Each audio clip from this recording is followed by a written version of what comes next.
ครับแคว้นล้านนาโบราณนั่นมันกว้างใหญ่ไพศาลนะครับนับตั้งแต่สุโขทัยนี่นะครับไปจนถึงปูนนะครับ12ปนาเมืองจีนบุญแล้วครับเห็นไหมครับ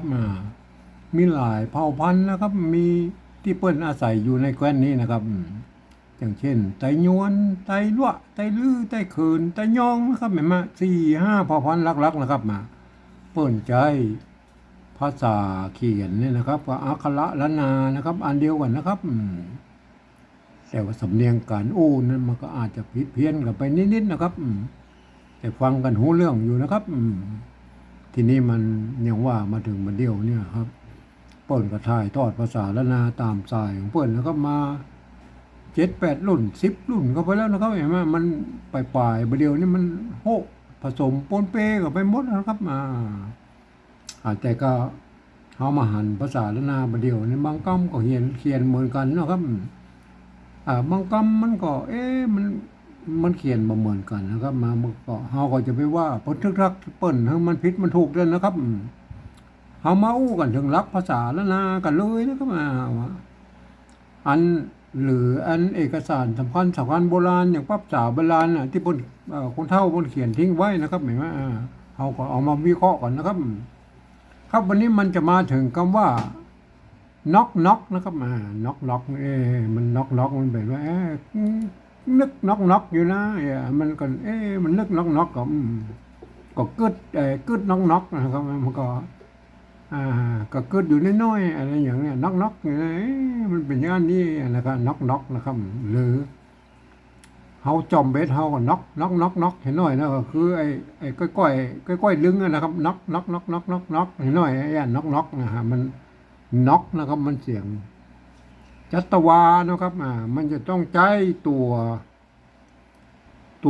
เสียงจัตวามันต้องใช้อักษรสูงนะครับตัวนะนะครับตัวนะนะครับมันก็คือตัวหอนอนะครับหัว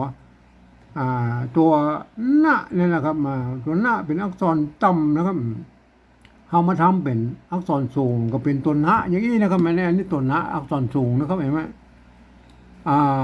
น็อกมันก็จะเริ่มจากไม่เกาะก็ไม่ก่อนะครับเฮามากอยด้วยนะครับไม่เกาะนะครับวันนี้จะเอาไม้เกาะขึ้นก่อนนะครับไม้เกาะนะครับไม้เกาะไม้เกาะนะครับไม้กอนะครับเขาจะเอาไม้เกาะหรือไม้กอสะกดนะครับอันนี้ไม้เกาะนะครับอันนี้ไม้ก่อเห็นไหมมันน็อกมันก็ต้องสระอนะครับสระอนะครับน็อกเห็นไหมเฮามาใช้ไม้เกาะก่อนนะครับไม้เกาะก็เอาไม้โกะอยู่ตรงหน้านี่นะครับการยอดนี่ก็เอามาไว้ปนก็ไอตัวหน้านี่นะครับเห็นไหมการยอดเนี่ยเอาไว้ปนตัวนี้เห็นไหมไม้กะนะครับไม้กะก็ใส่ไปนะครับอันนี้ได้อะไรอันนี้มันอ่านว่ามะตัวนะนะครับใส่ไม่เกาะครับก็เนาะนะครับเนาะเนาะมันน็อกเลยนะครับมันน็อกเลยครับมันเนาะแล้วนะครับได้เนาะแล้วนะครับมันได้เนาะแล้วครับเพราะฉะนั้นมันเป็นน็อกมันจะต้องสะกดด้วยตัวกะนะครับเห็นไหมเอาตัวกะสะกดเข้าไปนะครับเอาตัวกะสะกดเข้าไปนะครับอันนี้สะกดตัวกะแล้วได้เลยเห็นไหมเนาะเอาสะกดเอากะสะกดไปเป็นน็อกเห็นไหมน็อกนะครับน็อกนะครับเปิ่นว่าในภาษาลักการภาษาละนาเนี่ยเห็นไหม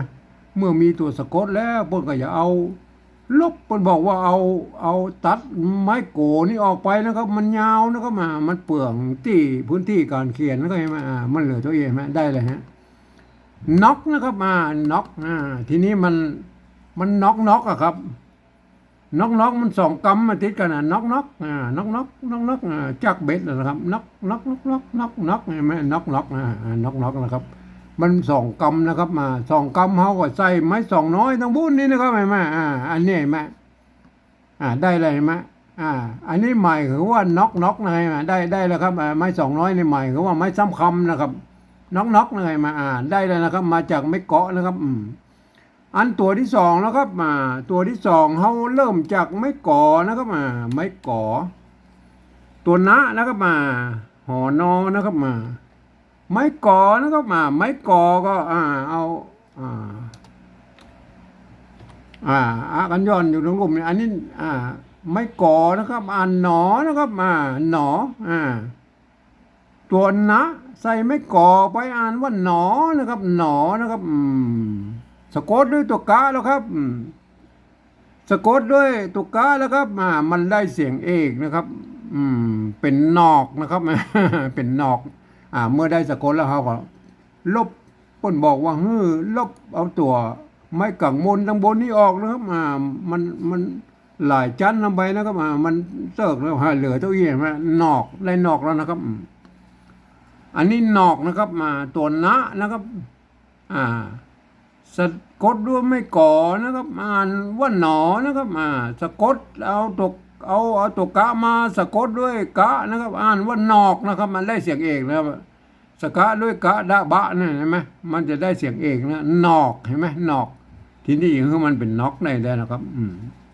ได้อย่างที่มันเป็นน็อกก็ใส่ไม่ซัดเข้าไปนะครับใส่ไม่ซัดไปนะนี่เห็นไหมไม่ซัดตะอันตอนนี้มันทำหน้าที่เป็นไม้ใจคู่นะครับเห็นไหมมันจะกดเสียงจากเสียงเอกเนี่ยไม่เป็นเสียงจัตวาแล้วก็เห็นไหมเป็นน็อกนะครับเป็นน็อกไปเลยเห็นไหมน็อกได้เลยไหมน็อกแล้วนะครับอันนี้ยังน็อกตัวเดียวนะครับน็อก2ตัวแล้วก็ใส่ไม้สองน้อยเข้าไปนะครับเห็นไหมไม้สองน้อยเห็นไหมอันนี้ทำหน้าที่เป็นไม้ซ้ำคำเห็นไหมไม้สองน้อยเป็นน็อกเท่ากันเลยไหมได้แล้วนะครับอันแรกใจจากไม้เกาะนะครับเห็นไหมอันตัวแรกนี่จากไม้เกาะนะครับอันตัวหลังอันมาจากไม้ก่อนะครับอันตัวหลังเนี่ยตัวหลังมาจากไม้ก่อนะครับอันตัวหน้ามาจากไม้ก่อให้ได้นะครับอันตัวหน้าก็น็อกนะครับอันตัวหลังก็น็อกนะครับแม่มันยากนะครับมันยากใช้ไม้เกาะก็ไม้ก่อนะครับมันจะยากตอนนี้ว่าเราจะไปขยายความคนอื่นได้ฮู้ได้หันตัวนี่ก็อันนี้มันยากตอนนี้แล้วครับเห็นไหมเพราะว่าภาษาละนาของเรามันเป็นภาษาที่มันตายไปแล้วนะครับมันคนเฮียนฮู้นั้นมีน้อยนะครับเวลาเราจะไปเขียนอย่างอี้นะเห็นไหมมันก็ไผก็อ่านบ่ออกนะครับส่วนใหญ่แล้วอ่านบ่ออกนะก็มีคนที่เพิ่นเฮียนมาภาษาละนามาสักหน่อยนะก็บ่เคยอ่านออกนะครับเห็นไหมอันนี้แหละมันยุ่งยากตอนนี้แล้วเราจะต้องใช้ภาษาอื่นๆนะครับมาเขียนนะครับเปิดห้องว่าปริวัตินั่นแหละครับอันภาษาที่มันใกล้เคียงภาษาละนาหน่อยก็คือภาษาไต้นะครับภาษาไทยนั่นแหละครับ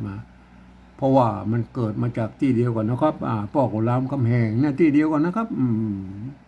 ก็แยกสายไปทางใต้นะครับไปทางอยุธยาพวกก็พัฒนาไม่เป็นภาษาไทยนะครับอันขึ้นมาทางเหนือพวกก็มาเป็นอักขระละนานะครับแม่มันก็พิษลักการกันนิดๆหน่อยๆครับภาษาไต้นั่นน่ะเปิ่นใจไม่เอกไม่โทไม่ตีไม่จตวานะครับเปิ่นผันใน5เสียงนะครับกากากากานะครับอันภาษาละนานั่นน่ะเปิ่นมีไม่เอกไม่โทหรือไม่เยาะไม่ซัดเนี่ยนะครับแค่นั้นนะครับเปิ่นทำให้เป็นอักษรสูงอักษรต่ำนะครับสลับกันไปนะครับตัวนะก็ตัวนะเนี่ยไหมเปิ้นสลับกันเยาะกันซัดก็เปลี่ยนกันเยาะกันซัดคนละ3เสียงเนี่ยมันก็จะได้ออกมา6เสียงนะครับกากาเนี่ยกาเนี่ยมันมีเสียงในภาษาไทยนะครับกาเห็นไหมมันได้6เสียงนะครับเนี่ยภาษาละนาได้6เสียงนะครับเห็นไหมมาพออย่างนะมันก็เอาภาษาไทยมันก็เขียนยุ่งยากหน่อยท่านก็ต้องใช้วิธีปริวัติแหละครับเอาปริวัติก็คือเปลี่ยนแปลงนะครับก็เอามายืมมาบปก็เปลี่ยนแปลงตัวนะครับก็อย่างภาษาเวียดนามมันนะครับเห็นไหมเปิ้นมาได้เขียนภาษายึกยืออย่างภาษาจีนมาเป็นร้อยปีนะครับเห็นไหมเปิ้นมีสงครามนะครับเปิ้นก็เอาภาษาอาหรับิกนะครับมาเขียนเป็นภาษาของเปิ้นนะครับเปิ้นจะใส่หมวกใส่กุ๊บใส่จุดใส่ขีดใส่อย่างสะเปดนะครับในอักขระไอ อาราบิกนั่นแหละครับเห็นไหมพวกก็เขียนออกมามันได้ตามเสียงของภาษาละภาษาเวียดนามของพวกนั้นนะแม่เนี่ยคือภาษาปริวัติแหละครับอันนี้ฮามาอู้ถึงภาษาปริวัติเลยนะครับล้านนาปริวัติล้านนาเนี่ยผมเองเนี่ยผมใจนะครับหลักการของสภาวัฒนธรรมมหาวิทยาลัยเชียงใหม่นะครับเปิ้นตกลงกันไว้เมื่อปลายปี28นะครับเปิ้นตกลงกันไว้ว่านะครับการที่จะเอาภาษาไทยมาเขียนปริวัติเป็นภาษาล้านนานั่นนะก็ทำได้อยู่3แบบนะครับ3ระดับนะครับก็คือแบบที่1นั่นก็เอาไว้ใช้เขียนลักษิลาจารึกนะครับเอกสารสำคัญในโบราณนะครับเฮาบูถึงแล้วมันเฮาบ่ได้ใจนะครับเฮามาอู้แบบที่2เลยนะครับแบบที่2นี่เปิ้นบอกไว้ว่านะครับยืมเอาอักษรไทยนะครับมาปรับเทียบเพื่อเป็นอักขระล้านนานี่นะครับแล้วก็ประกอบกรรมขึ้นมากับแบบภาษาไทยนะครับผสมผสานกันไปนะครับอันบางทีไม้หรือสระของไทยของล้านนามันเหมือนกันนะก็เอาเขียนเป็นไทยเป็นหลักนะครับครับเวลามันอ่านเตี้ยเขียนไทยเป็นหลักสามารถบูรณะกำศัพท์ได้นะครับบูรณะกำศัพท์ได้นะมันหน้าตามันออกแบบไทยๆนะครับแต่เวลาอ่านนั้นท่านต้องนึกถึงว่าไอ้ที่หันนั้นเป็นภาษาล้านนานะครับเห็นไหมเป็นอักขระล้านนานะครับท่านต้องใจหลักการภาษาล้านนาอ่านนะครับเห็นไหมอย่างเช่นตัวนี้เห็นไหมท่านอ่านเป็นหอหีบนะครับเห็นไหมท่านต้องอ่านว่าเป็นตัวหะนะครับมันอย่างเงี้ยคนทั่วไปบ่สามารถเข้ามาอ่านได้นะครับเห็นไหมมันก็ถ้าเข้ามาอ่านแล้วมันจะผิดเพี้ยนสำเนียงไปนะครับเฮามาอ่านเฮามาก่อยแล้วนะครับแบบที่3ก็อู้กำนะครับมาดูเลยนะครับอันนี้ตัวหะนะครับตัวนะนะครับตัวนะนะครับเป็นตัวนะนะครับก็เป็นหอนอนะครับเทียบมาเนี่ยเป็นตัวนะนะครับตัวนี้เห็นไหมอันนี้ไม้ก่อนะครับตัวกันย่อนเนี่ยเห็นไหมอ่างนะครับตัวกะนะครับกอไก่นะครับเห็นไหมไม้กะนะครับไม้กะอันเสร็จแล้วมันไม้สองน้อยมันแตนไม้ซ้ำคำนะครับเห็นไหมน็อกได้แล้วฮะน็อกอะไรไหมได้แล้วครับน็อกนะอันตัวที่2แล้วครับอันตัวที่2มันตัวนะนะครับหอนอตัวก็กันย้อนนะครับกันย้อนก็อ้างนะครับตัวกะนะครับเห็นไหมกะตัวกะกับกอไก่นะครับอันไม้สัตว์นะครับไม้สัตว์อยู่ทางบนนี่เห็นไหมไม้สัตว์นี่อันไม้สัตว์นี่ก็เอาเลข8ลงมาแทนแล้วก็ไม่จะคู่นะเห็นไหมน็อกนะอันได้เลยเห็นไหมน็อกเห็นไหมน็อกอันไม้ซ้ำไม้2น้อยกับไม้ซ้ำคำนะครับไม้ซ้ำคำได้แล้วครับน็อกเห็นไหมอันหน้าตาแบบนี้นะมันไม่สามารถที่จะให้คนอื่นเข้ามาอ่านได้นะครับอันต้องใช้หลักการภาษาล้านนาอ่านนะครับไม่ใช่หนอกะไม่ใช่นะครับไม่ใช่น็อกอย่างโมมันไม่ได้นะครับต้องอ่านเป็นภาษาล้านนานะครับต้องนึกถึงว่าตัวหะตัวนะตัวกะตัวนะครับไม่กะไม่สองน้อยเนี่ยมันก็ต้องหันเป็นอย่างนั้นนะครับต้องอ่านว่าน็อกตัวหลังก็น็อกเห็นไหมอันนี้อ่านได้แล้วนะอ่านแบบภาษาล้านนานะครับอันภาษาปริวัติแบบที่3นะครับอันแบบที่3นะเปิ้นบอกว่าฟังเสียงภาษาล้านนาตำบลบุญนะครับเห็นไหมเปิ้นออกมาเสียงไม่ได้ก็เอาภาษาไทยเขียนไปอย่างนั้นครับน็อกนะครับเอามาพอก็ได้รับตายก็ได้นะครับน็อกนะครับเอาสะกดเขียนไปเลยนะครับอันนี้น็อกหรือยังอันนี้คนไทยเปิ้นอ่านว่านอกนะครับนอกเห็นไหมคือมันน็อกอะไรอย่างไรใส่อันนี้ไปหรอมันจะมันบ่ชัดแล้วครับบ่ชัดอย่างไรมันไม่แต่คู่เดี๋ยวบางคำมันก็บ่เปลี่ยนเสียงเปิ้นอย่างนั้นมันก็เขียนไปเลยมันบ่เปลี่ยนเสียงอย่างเงี้ยนะอย่างเงี้ยอย่างเงี้ยเห็นไหมอันนี้มันอันนี้มันก็เป็นนะครับใส่ไม่แต่คู่หรอใช่ไหมมันก็เป็นนะครับเห็นไหมมันก็อันเดียวกันเห็นไหมมันแบบเปลี่ยนเสียงนะครับบางครั้งมันก็แบบเปลี่ยนเสียงอันนี้มันนอกนะครับนอกเขาก็ใส่ไม้จัตวาว่าเนี่ยนะครับเห็นไหมน็อกเห็นไหมเอาอย่างนี้เลยนะครับเอาอย่างนี้เลยนะครับถึงแม้ว่ามันจะเป็นอะไร สระเสียงสั้นนะครับเนาะเนี่ยเนาะมันสระเสียงสั้นก็เฮาบอกเกี่ยวบ่ชนแล้วนะครับเฮานึกเสียว่าไอ้เป็นมันได้เสียงภาษาละนางแล้วก็น็อกนะครับน็อกน็อกใส่ไม่จะว่าไม่ได้น็อกนะก็อันตัวหลังแล้วอันตัวหลังก็น็อกเหมือนกันอันนี้มันนอกนะก็แบบใส่ไม่จะว่าเมื่อไหร่ก็ได้เลยไหมน็อกน็อกเห็นไหมน็อกไม่จำคำไม่จำคำเห็นไหมมันมี2 ตัวแล้วก็โทษทีเอาอย่างละ2 ตัวน็อกน็อกน็อกน็อกเห็นไหมอันแบบที่2เนาะท่านต้องมีละจะอ่านตามหลักภาษาละนานะครับต้องอ่านว่าน็อกน็อกนะครับน็อกน็อกนะครับอ่านภาษาล้านนาพวกก็เขียนได้2 แบบอีนะครับจากไม้เกาะเห็นไหมจากไม้เกาะก็เขียนอีนะครับเป็นน็อกน็อกนะครับอันนี้จากไม้ก่อนะครับอันหลังเนี่ยจากไม้ก่อก็เขียนได้อย่างอีนะครับน็อกน็อกนะตามที่ผมอธิบายเบื้องต้นแล้วนะครับเห็นไหมท่านเอาไปศึกษากันนะครับ